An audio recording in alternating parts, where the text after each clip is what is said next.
Мурдага салыштырмалуу бир аз кымбаттап кеткен го. Мурун 1800, 1900 эле болгон баягы Казакстандын уну. Эми мурдагы 1800 болсо азыр 2800, 1000 сомго чейин кымбаттап калыптыр да.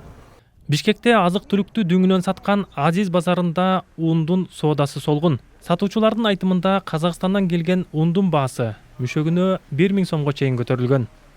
Көбүрөөк спрос Казакстандыкы да, Кыргызстандыкы көтөрүлүптүр деле дейт. Мен ойлоп атам ушу казактар өздөрү рискили көтөрүр да.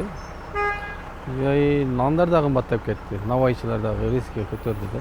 Элдер көтөргөндөр 30 сомго чейин көтөрүп атышыптыр. Un жок деген, un көтөрүлмөсө жакшы болот да. Элдиге деле кыйын болуп атат азырчы.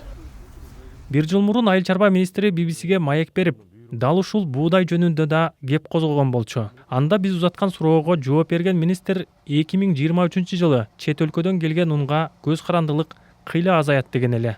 Сиздин божомоңузда качан Кыргызстан өзүн толук кандуу камсыз кылып коет дан эгиндери менен? Мына эми карасаң тиги жерде таблицабыз турат да. Азыктык буудай 2023 көз буюрса 2024 өзүбүздү толук камсыз кылабыз. Ошол жерде турган 9 азыктын ичинде 7 менен биз өзүбүздү 25-жылда камсыз кылабыз. Демек сиздин стратегия ишке ашса 25-жылы биз сырттан ташыбай калабыз. Биз өсүмдүк майын гана алышыбыз мүмкүн. Унга болгон баанын кескин көтөрүлүүсү Жогорку Кеңеште да бир нече жолу көтөрүлүп, өкмөткө сындар айтылды. Бийлик өкүлдөрү алдын ала чара көрүлгөнүн айтууда. Бүгүнкү күндө Матризертте бизде толук кандуу бизде көлөмдөр бар.